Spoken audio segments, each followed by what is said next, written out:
At my sister's graduation, my own father, a powerful financier, looked at me and told his partners, "Chloe is the family's blue-chip stock. As for Logan, after 12 years in the Navy, he's a failed investment." He had no idea that this failed investment was about to liquidate his entire empire of lies. My name is Logan Hardin.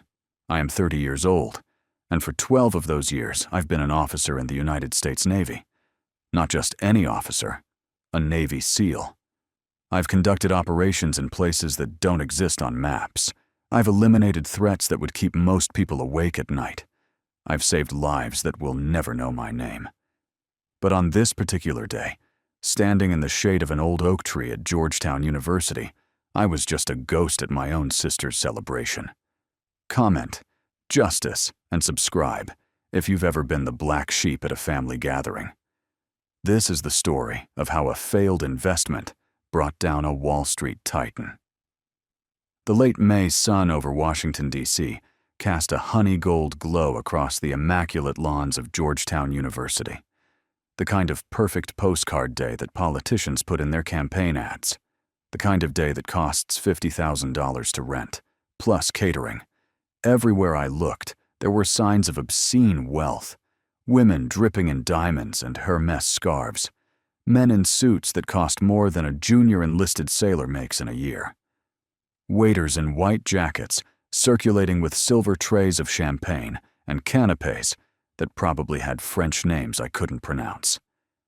The laughter that floated through the air was as light and bubbly as the Veuve Clicquot being served.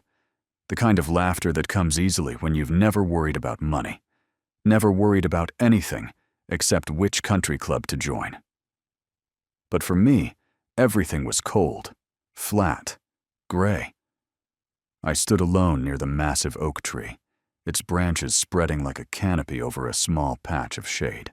I was clutching a glass of Perrier like it was a lifeline, watching the party from the outside, the way I had watched my family my entire life. My simple navy blazer and khaki trousers might as well have been prison fatigues amidst the sea of Tom Ford suits and Chanel dresses. I had bought this outfit at a JCPenney outside of Coronado 3 years ago. It was the nicest thing I owned that wasn't a uniform. These weren't my people. They never had been. My mother, Eleanor, glided past in a cloud of Chanel No. 5, her silver blonde hair perfectly coiffed, her face lifted and Botoxed into an expression of permanent, pleasant surprise. Her eyes swept over me with a familiar, barely concealed disappointment, the way you might look at a stain on an otherwise perfect tablecloth. She didn't stop. That would have required acknowledging my existence in front of her friends. But her voice, sharp as a shard of crystal, cut through the ambient noise with surgical precision. "For God's sake, Logan," she whispered, her painted smile never faltering for the benefit of nearby guests. "I sent you a check. You couldn't have bought a decent Brooks Brothers suit. You couldn't have visited a proper barber. You make me feel like I'm hiding a family secret." I didn't answer. What was there to say? I had returned the check, as I always did. I didn't want her money. I didn't want anything from them. I just tightened my grip on the glass, feeling the cool condensation against my palm. The knuckles on my right hand turned white. Hands that had held dying friends in the mountains of Afghanistan. Hands that had pulled triggers and saved lives and done things that would give these champagne-sipping socialites nightmares. I was used to being the blemish on the otherwise perfect portrait of the Hardin family. The defective son. The one who had rejected the path of finance and power for something they could never understand. I focused on my breathing. Inhale, 4 counts. Hold, 4 counts. Exhale, 4 counts. The way they taught us in BUD/S training. A simple drill, box breathing. One that kept you centered when the world was trying to tear you apart. For 12 years it had worked on battlefields, in kill houses, during waterboarding exercises and sleep deprivation, and all the other creative tortures the instructors invented to break us. I was finding it barely worked here. Then my father made his grand entrance. Richard Harden didn't walk. He glided, a shark in a bespoke Brioni suit that cost more than most people's cars, navigating the waters of power with the practiced ease of a man who had spent 40 years learning to be the most dangerous predator in any room. He was flanked by a senator, Senator Williams, I recognized him from the news, and 2 hedge fund managers whose names I didn't know, but whose watches probably cost 6 figures each. Their faces were flushed with sun and champagne and the warm glow of being in Richard Harden's inner circle. My father was holding court, as he always did, telling a story that made everyone laugh, accepting compliments with false modesty, working the crowd like the master manipulator he was. He clapped my sister Chloe on the shoulder. She was radiant in her cap and gown, the very picture of a bright future. Georgetown honors graduate, Goldman Sachs analyst position already secured, the perfect continuation of the Harden dynasty. Everything I was supposed to be and had refused to become. "This is Chloe," my father announced, his voice booming with the pride of a CEO unveiling a billion-dollar product. My pride and joy. Graduating magna cum laude, already recruited by Goldman Sachs. Starting salary would make some of your VPs jealous, Senator. Polite laughter. Raised glasses. The ritual worship of success. Then his eyes flickered to me. I was standing in the shade of the oak tree, maybe 30 feet away. Close enough to hear, far enough to be separate. The exact distance I had maintained from my family for most of my adult life. The warmth in his expression vanished like someone had flipped a switch. In its place was something I knew well. Icy contempt. The look he reserved for failed investments, for subordinates who disappointed him, for anything that didn't meet his exacting standards. He let out a short, dismissive laugh. "Every family has its investment portfolio," he said to his guests, loud enough for me to hear. Loud enough for everyone in our circle to hear. It was deliberate. A public execution. Chloe here is our blue chip stock, an absolute gem, highest returns I could have asked for.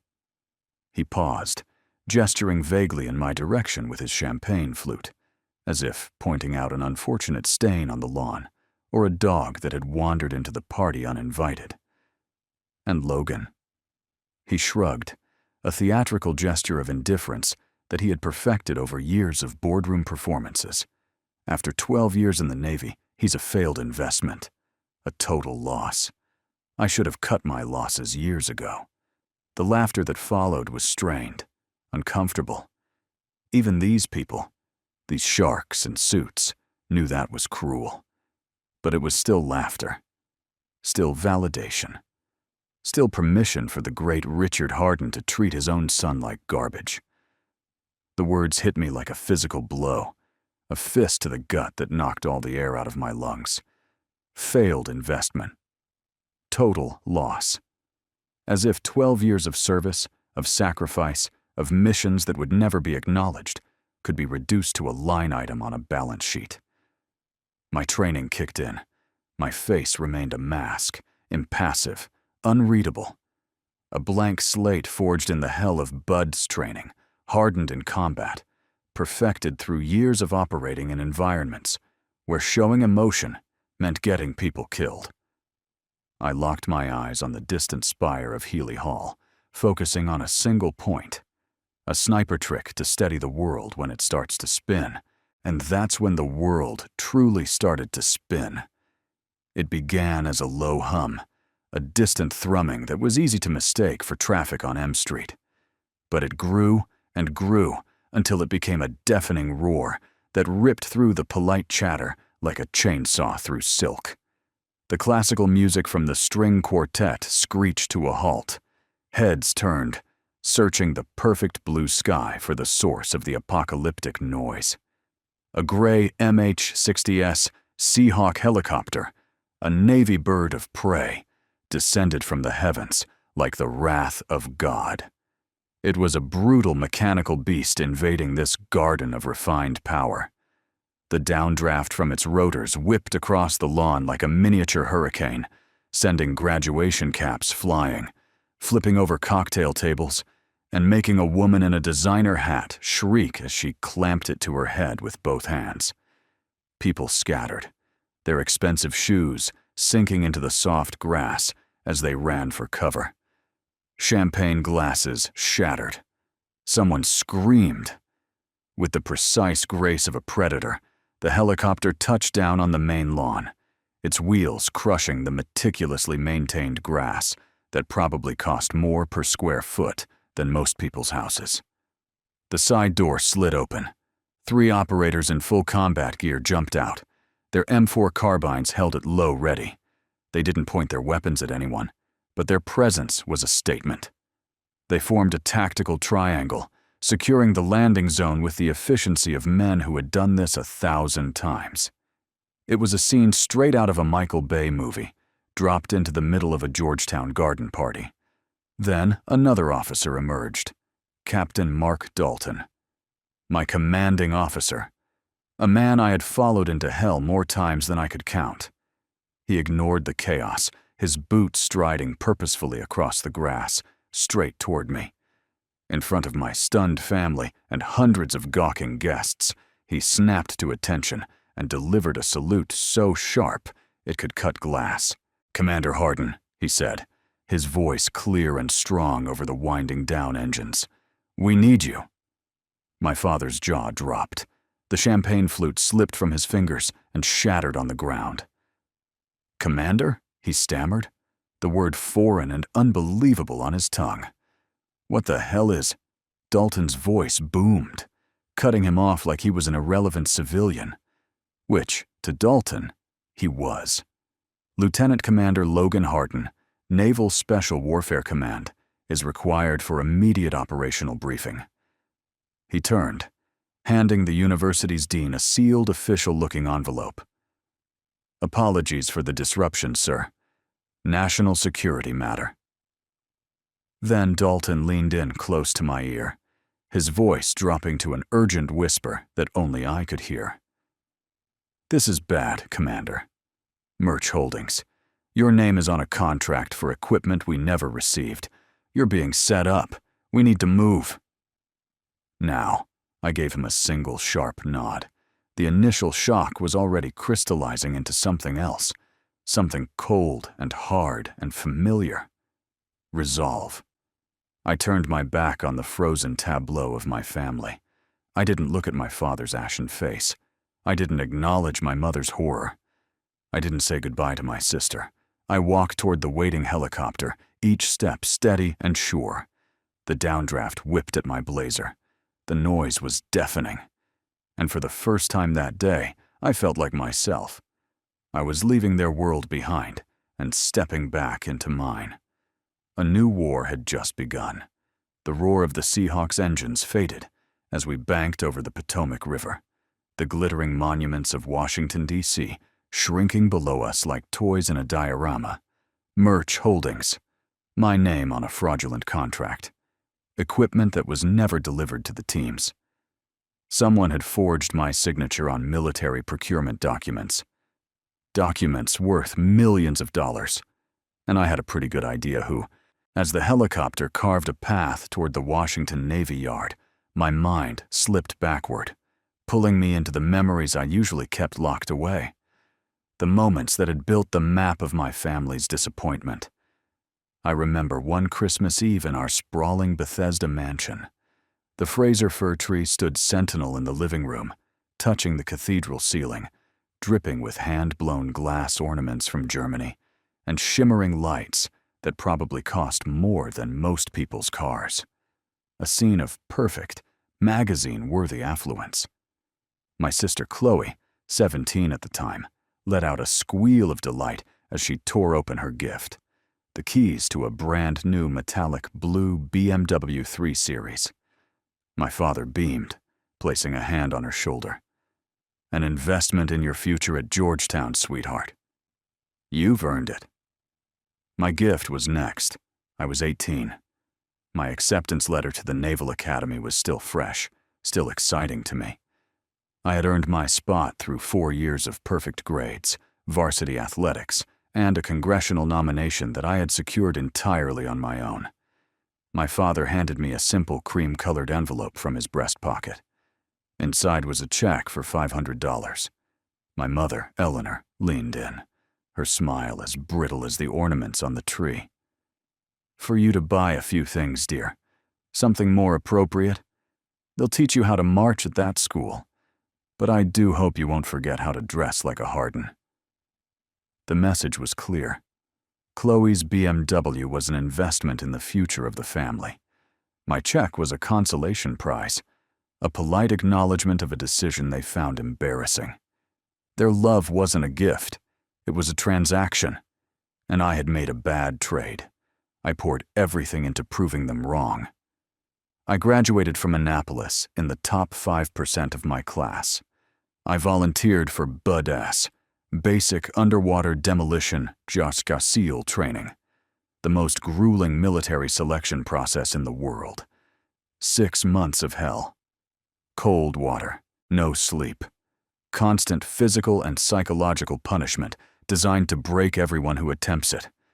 80% of candidates quit. I didn't. I earned my trident. I became a Navy SEAL.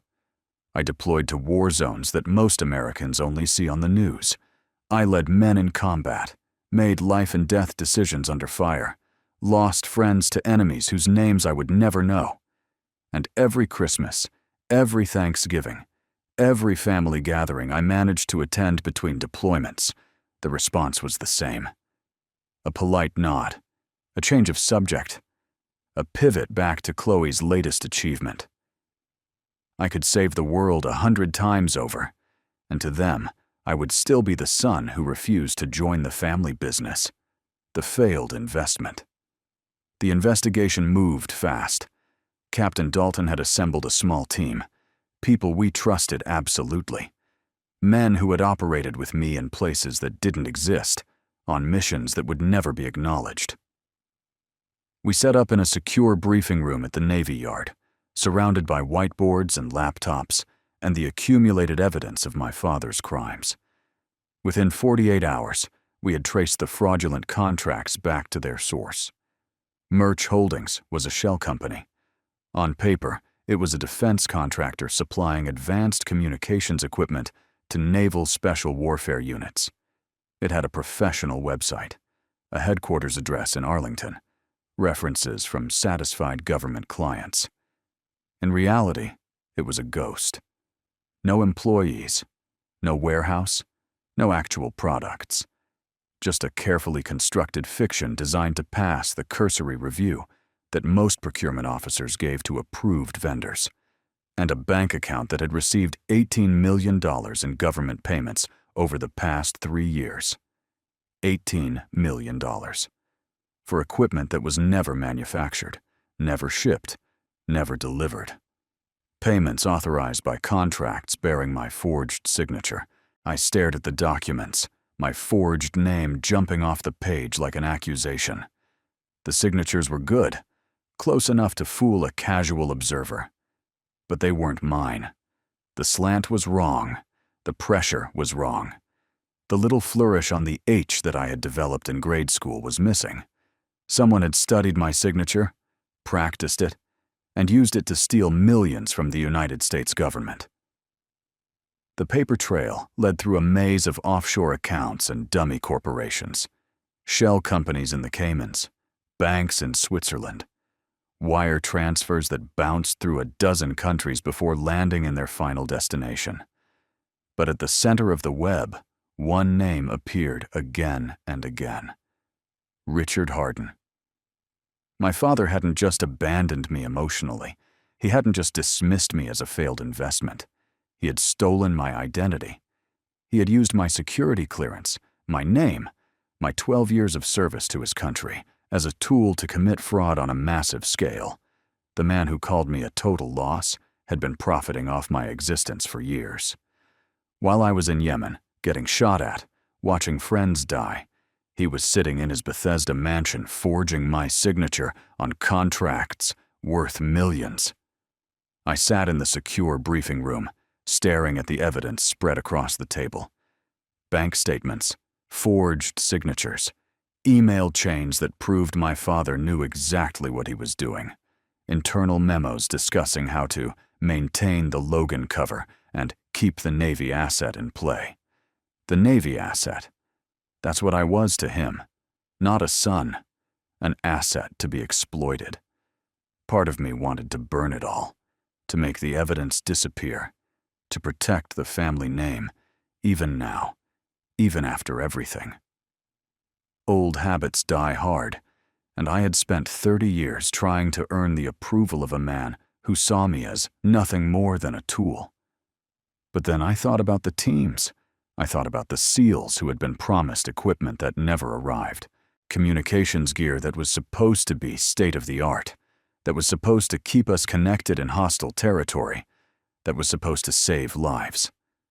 I thought about the missions that had been compromised because some critical piece of equipment was on back order, equipment that had been paid for in full and pocketed by my father. I thought about Marcus Reed, 26 years old, a kid from Iowa who wanted nothing more than to serve his country. He died in the mountains of Afghanistan because our communications failed at a critical moment. Because the equipment we were supposed to have, equipment that had been paid for with $18 million of taxpayer money, never existed. My father killed Marcus Reed, as surely as if he had pulled the trigger himself. I looked at Captain Dalton. My voice was steady. We take this to NCIS. Full disclosure. I don't care where it leads. Dalton nodded slowly. You understand what this means. For your family. For you. Your name is all over these documents. Even as a victim, you're going to be investigated. Your career could be over. I understand, I said. My family made their choice a long time ago. Now, I'm making mine. The trial lasted 3 weeks. Richard Hardin hired the best defense attorneys money could buy, a squadron of silk-suited lawyers from white shoe firms who charged more per hour than most people earned in a month. They filled the courtroom with objections and motions and requests for continuance, trying to delay the inevitable. They argued entrapment. They argued mistaken identity. They argued that their client was a pillar of the community, a philanthropist, a job creator who was being unfairly targeted by overzealous prosecutors. It didn't matter. The evidence was overwhelming. Bank records showing $18 million flowing into accounts controlled by Richard Hardin. Email chains discussing how to forge my signature more convincingly. Testimony from forensic accountants who traced every dollar from the treasury to my father's pocket. And at the center of it all, contract after contract, bearing a forged version of my signature. 23 contracts over 3 years. 23 crimes, each one carrying a potential sentence of 20 years. I testified for 6 hours. I sat in that wooden witness box under the harsh fluorescent lights, and I told the truth. I described my service. I described my estrangement from my family. I described the shock of discovering that my own father had stolen my identity to defraud the government I had sworn to protect. The prosecutor, a tough woman named Sarah Chen, who had spent 15 years putting white-collar criminals in prison, asked me the question that everyone in the courtroom was thinking. Lieutenant Commander Hardin, she said, her voice clear and steady. What did it feel like to discover that your own father had stolen your identity? I paused. The courtroom was silent. My father sat at the defense table, surrounded by his expensive lawyers, staring at me with an expression I had never seen before. Fear. My father called me a failed investment, I said, my voice steady despite the storm inside me. He told his friends I was a total loss. He said he should have cut his losses years ago. I looked directly at him. But the truth is, he never invested anything in me at all.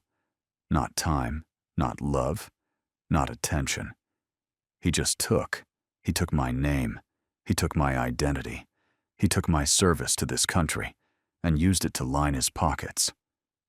I paused. Failed investment.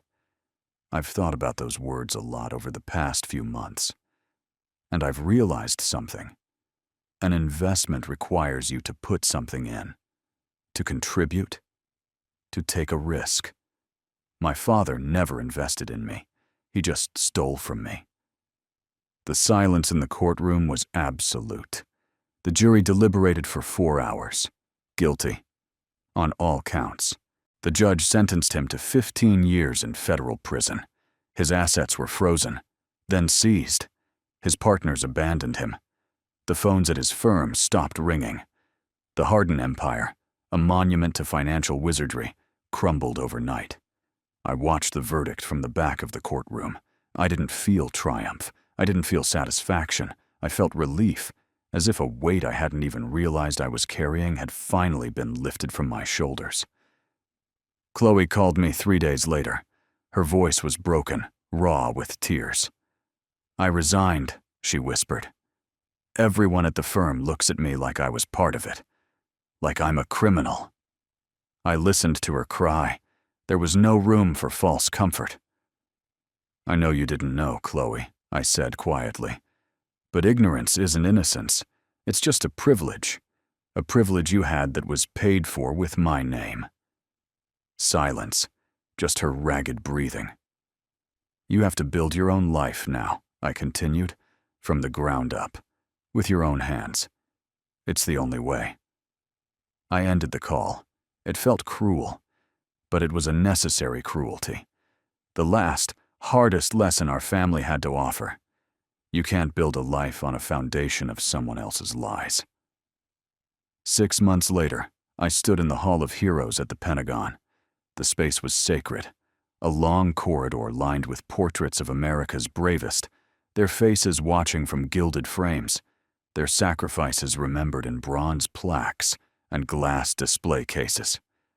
The air was different here, heavier, hallowed.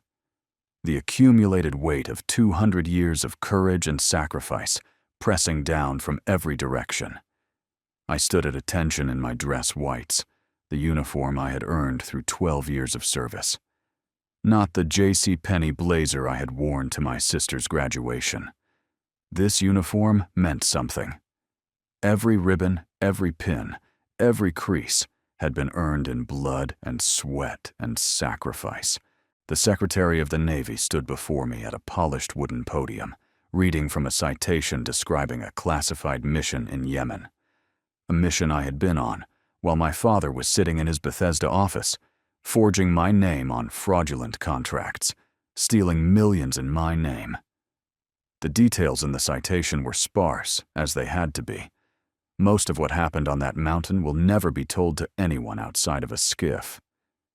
But the Secretary's words painted a picture, a firefight against overwhelming odds, a wounded teammate who couldn't walk, a decision made under impossible pressure.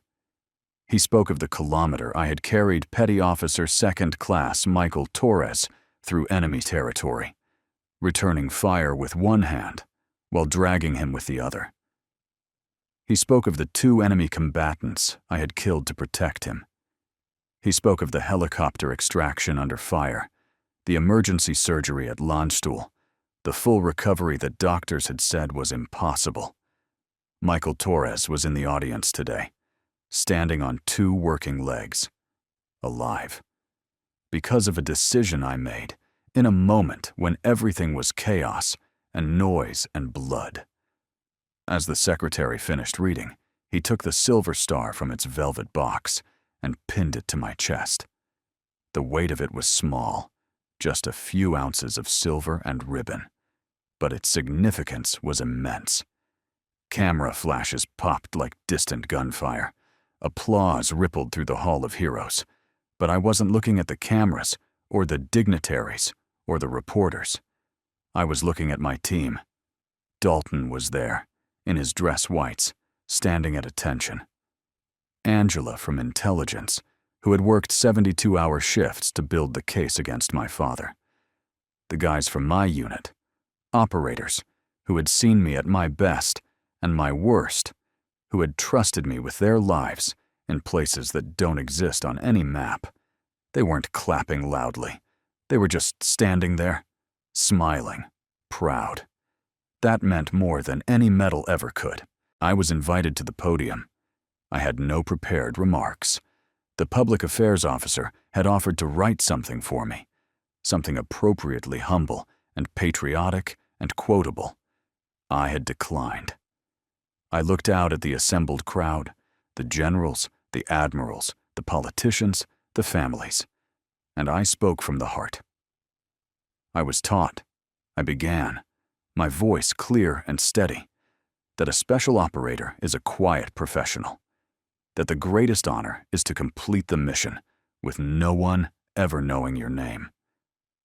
For 12 years, I believed that was the only truth, the only way to serve. I paused, letting the words settle into the sacred space. But I've learned another lesson. I learned it the hard way over these past 6 months. Silence isn't always strength. Sometimes it's complicity. Sometimes silence allows lies to fester. Sometimes silence erases the truth. Sometimes silence erases a person. My gaze drifted to my teammates, the men and women who had stood by me when my own family had thrown me away. People talk about family legacy, about the name you inherit, about the expectations that come with being born into a certain family, a certain class, a certain world. I was born into the Hardin family. I was supposed to be a financier, a master of the universe, a shark in a suit. I chose a different path, and for 30 years, I was told that choice was a failure, a disappointment, a total loss. I looked back at the assembled crowd, at the portraits of heroes watching from the walls, at the weight of history that filled this space. But I believe a real legacy isn't what's handed to you. It's what you build with your own sweat and blood. It's forged in the choices you make in the dark, when no one is watching, when there are no cameras, no medals, no applause. Legacy is what you do when doing the right thing costs you everything. I straightened my shoulders.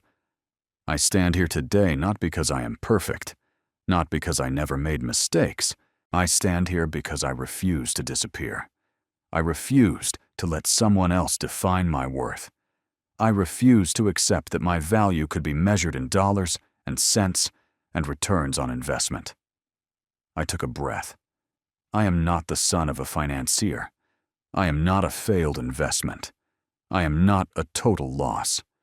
I am Lieutenant Commander Logan Hardin, United States Navy, Navy SEAL, and I have written my own name in the book. The applause that followed was strong and sustained. It rolled through the Hall of Heroes like thunder, echoing off the marble floors and the gilded frames and the sacred walls. For the first time in my life, it felt like the applause was for me, for the real me, not for the son I was supposed to be, not for the legacy I was supposed to continue, just for me. Later that evening, I skipped the formal reception. Instead, I met my team at a small, unassuming veterans bar in Arlington, the kind of place with faded flags on the walls and the smell of spilled beer and old stories in the air. We crowded into a worn wooden booth. There was no talk of the trial, no mention of Richard Hardin. We just drank our beers, traded old war stories, and laughed. The easy, unburdened laughter of brothers in arms. I took the velvet box from my pocket and set the silver star on the scarred wooden table. Next to it, I placed a faded photograph of our team, taken in the desert after a long mission. I looked at the familiar faces in the picture, the men who had shared their last drops of water with me, who had trusted me with their lives, who had never once asked about my family's money or my father's connections. This was my legacy. This was my family. The realization was profound. The journey hadn't just been about seeking justice. It had been about discovering what truly mattered. It wasn't about proving my worth to those who would never see it. It was about honoring the bonds forged in fire, the loyalty of those who had stood by me when the world turned its back. The message of my own life was simple. Never let anyone else hold the pen. A true legacy isn't the name you're given, it's the one you earn. I raised my glass. To the teams, I said. To the teams, they echoed. And for the first time in 30 years, I finally felt like I was home. Before you go, drop a comment and tell me where you're watching from. And if you've ever had to build your own legacy from the ground up, hit that subscribe button. Share this with someone who needs to hear it. Your story matters. Your name is yours to write. Stay strong. Never quit.